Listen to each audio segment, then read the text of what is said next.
میرے نبی پاک صلی اللہ تعالی علیہ وسلم پسند نہیں کرتے رشتوں کو توڑا جائے، اور اس قدر زیادہ حضور ناپسند کرتے کہ ایک دن حضور صحابہ کرام علیہم رضوان کی مجلس میں بیٹھے تھے، محفل میں بیٹھے تھے، اور ڈھیر سارے لوگ حضور کی محفل نور میں حاضر تھے۔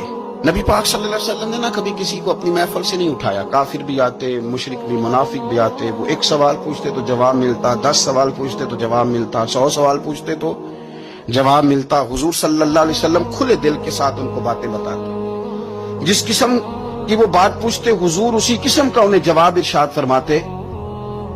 لیکن آج محفل جمی ہوئی تھی، صحابہ فرماتے ہیں بہت سارے لوگ تھے، اچانک نبی پاک نے ایک جملہ ارشاد فرمایا بھئی آج اگر ہماری محفل میں کوئی ایسا شخص موجود ہے جو رشتے توڑنے والا ہے، جس نے اپنے رشتے توڑ رکھے ہیں، تو وہ میری محفل سے اٹھ کے چلا جائے۔ گرا جو ان کی نگاہ سے وہ سنبھل نہیں سکتا۔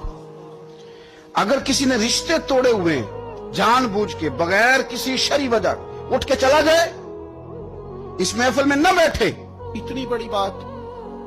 صحابہ کہتے ہیں کہ اتنا بڑا جملہ بڑا کم سننے میں ملا، اٹھ کے چلے جاؤ اگر کسی شخص نے اپنے رشتے توڑے ہوئے۔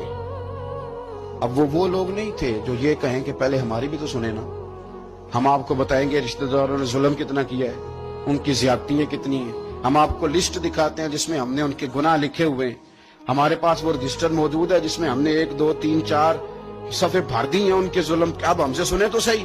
حضور نے فرمایا جس کا کوئی رشتہ دار ناراض ہے اٹھ کے چلا جائے میری محفل سے۔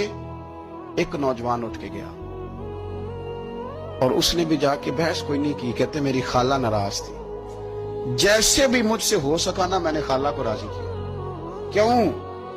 یہ بڑا کمال نقطہ ہے، اس کو سمجھنا، یہ کمال نقطہ ہے۔ آج کو یہ نہیں کہ بچے کے دن رکھ لیے تو اب خالہ کو منانا ضروری ہو گیا، اب یہ نہیں کہ رشتہ داری کرنی ہے تو منانا ضروری ہو گیا، شادی پہ جانا تھا تو ضروری ہو گیا۔ آج خالہ کو منانا اس لیے ضروری ہے کہ مدینے والے رسول نے کہہ دیا اٹھ کے چلے جاؤ۔ حضور کی رضا کے لیے، نبی پاک کو راضی کرنے کے لیے آج ضروری ہو گیا، ضروری۔